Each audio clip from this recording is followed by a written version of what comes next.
Howdy there. I wanted to show you a simple yet fun and very yummy, yum recipe I made. Well, I didn't make it, they did, but I just figured it out. It's Jell-O, Jell-O, and it's so good. And this is how I make it with mine. We use our Lactaid Milk. I already did that, everybody. I put 2 of these 1 cups in there.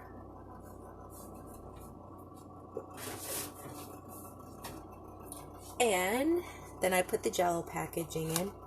This is what it looks like when you do this. Like, you have to start out being very slow about it and everything, because we're using these little bowls, because this is what I did last time too. But yeah, you want to be careful because you don't want to get it all over. So I just use one of these little whisk things. You can actually use a regular whisk if you use a regular bowl. Like, I could use the silver one up there, but I chose not to because it's not that big of an amount. It makes enough for probably about me and Isaac to each have our own bowl with some whipped cream on it. And we use our True Whip. Like, True Whip is so good. And I use things to try to help with my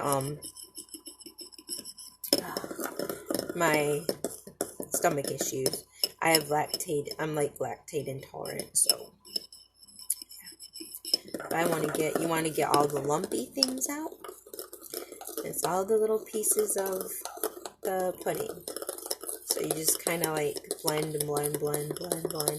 And we had the cheesecake one last time, and that one isn't as clumpy. So this one's more clumpy. The chocolate, I don't know. I think it's more something you need probably do need a bigger bowl for. But let's see, one like that is gonna help you get rid of the clumps quicker.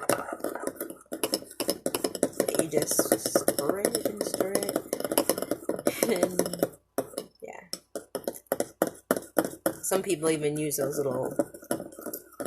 Will use this on an actual blender. I don't know where ours went. I don't know. We used to have one at one point, but I think with all our different moves, we lost it. So yeah, we used to have one of those little blender things, magic bullet things. Yeah, we used to have that too. And now that I'm just doing this and it's simple, I just wanted to talk about things I've learned today. It's probably not anything new under the sun, but one thing I realized about dissociation and memory loss, because I struggle with memory loss a lot, and one of the main points of therapy is integration.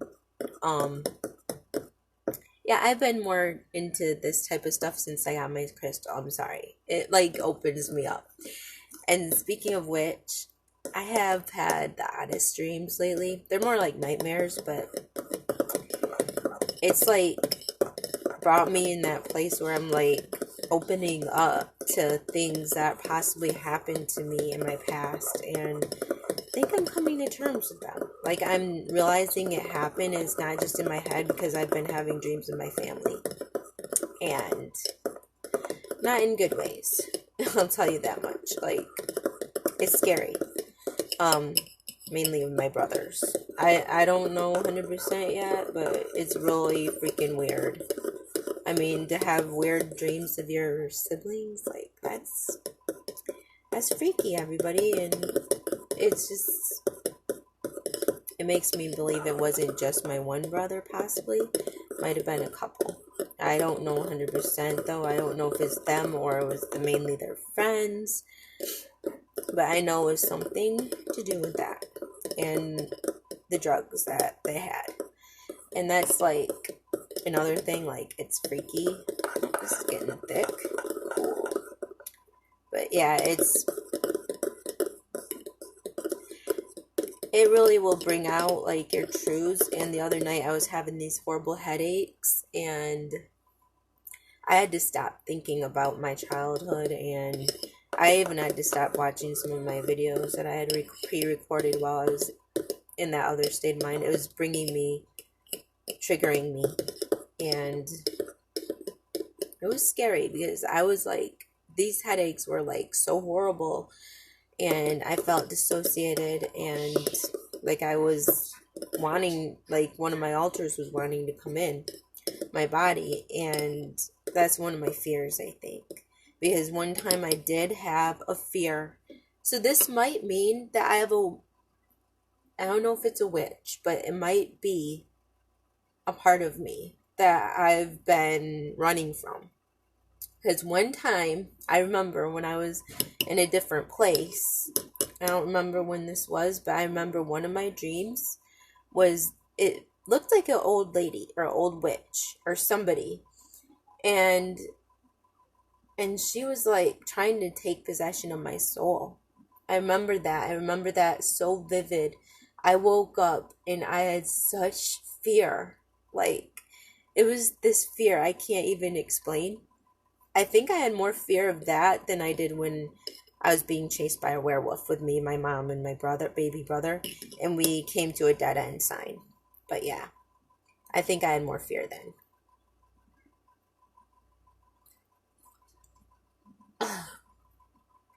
Now that's some good stuff. Yeah, Jell-O company makes some good Jell-O. I'll tell them that much. Oops, I spilled. Yeah, don't worry, I'm not gonna. Oh, oh, don't tell Isaac. Um.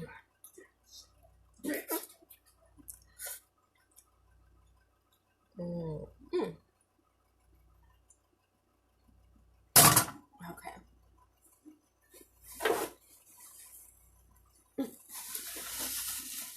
Yeah.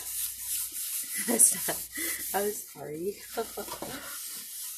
Spilly. Naughty. Can't make spills. Then you just put this like in the fridge for like 5 minutes.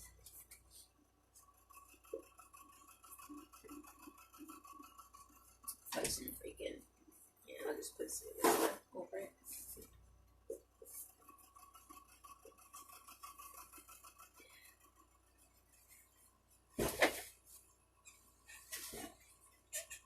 There.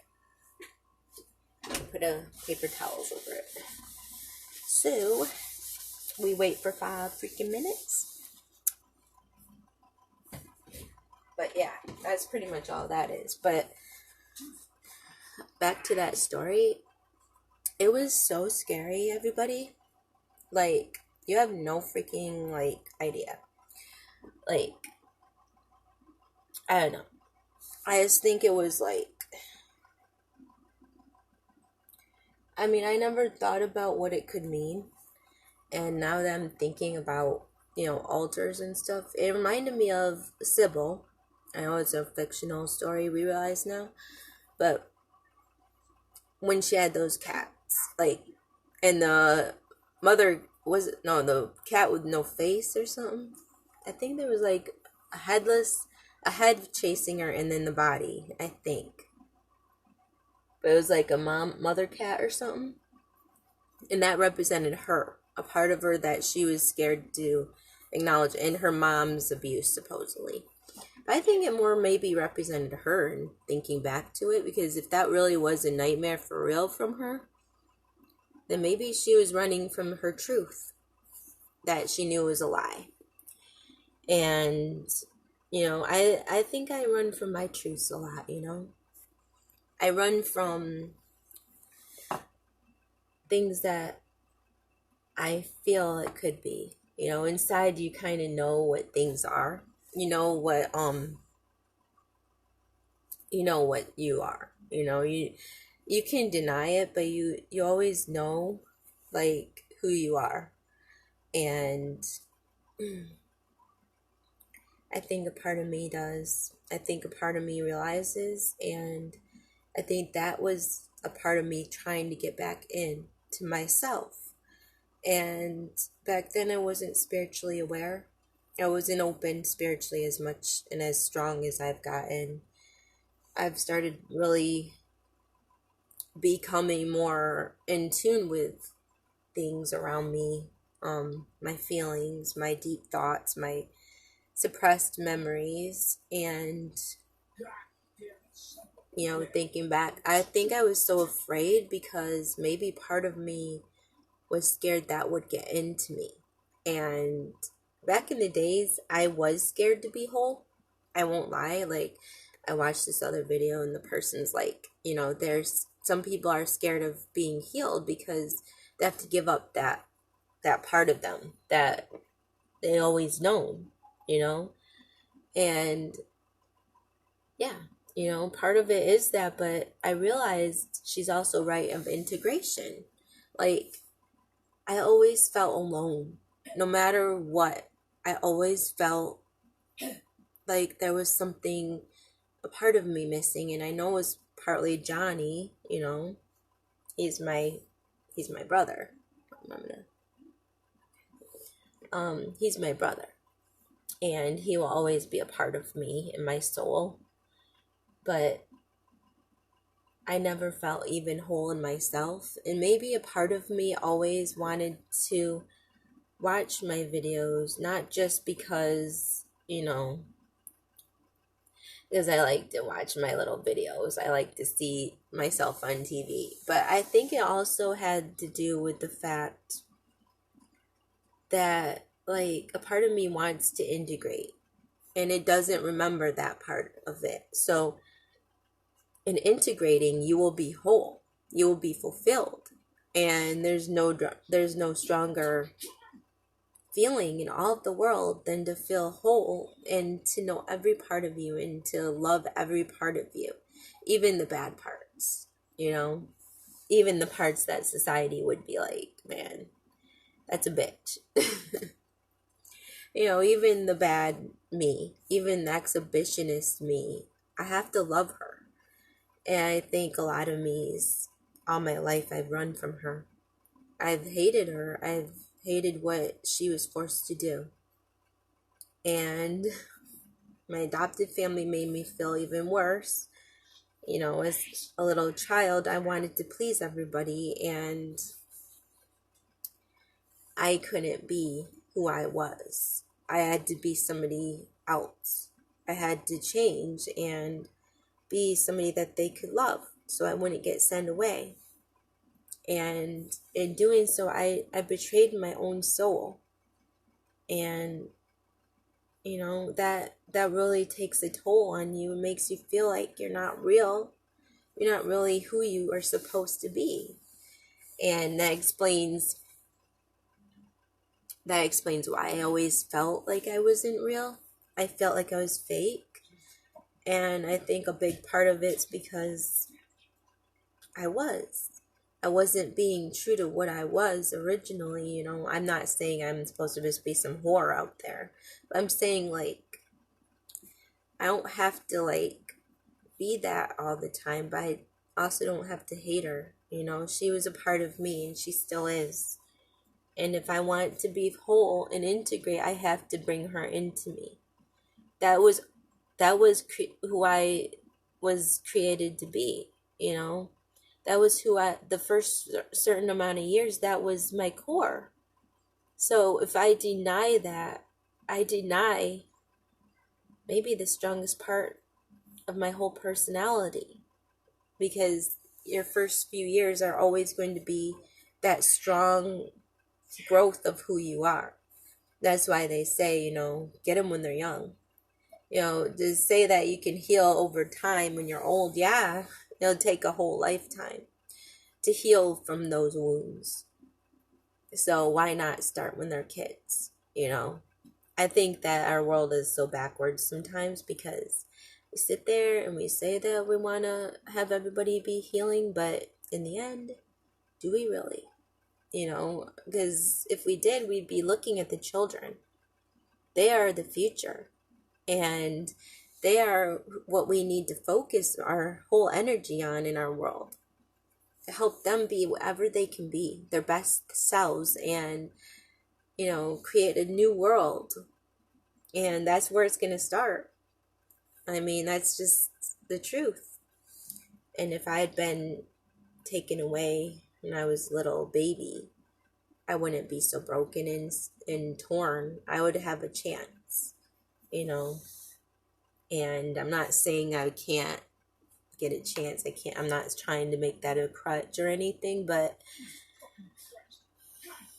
it's going to be a long freaking journey, y'all. A long journey. I don't even know who I am sometimes. I don't even know that part. And if I don't even want to go there, I have a long way. I can't even acknowledge, like who I was to myself. So how do I expect everyone else to, I guess? And I want to remember, I want to heal, I want to be whole, and I want to show other people how to do it. And that's what I want. And I will be getting to the pudding in a few minutes here, and then I'll come back and show you. So be prepared. Hey there. It's time for our seeing what it looks like. Ready?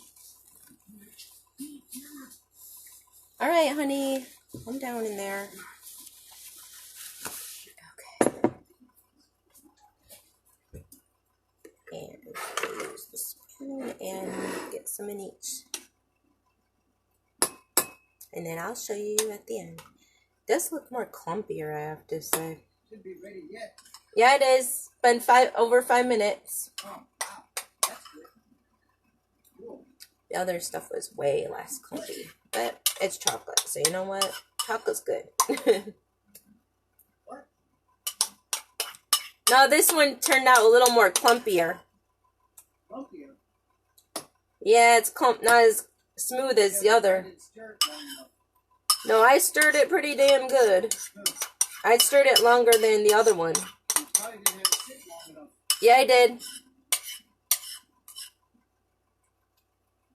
It's just chocolate. That's probably why. Oh, The other one was that cheesecake, so it might have not.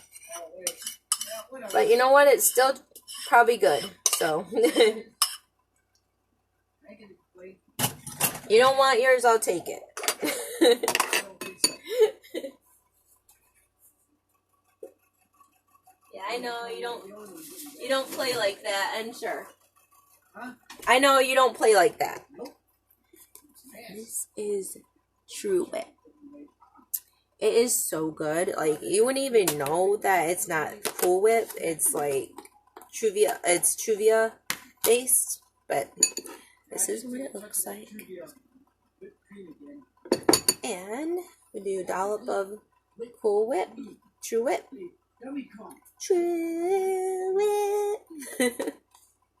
That's what we sing like. And that stuff's so good. And it's not as, like, bad for you.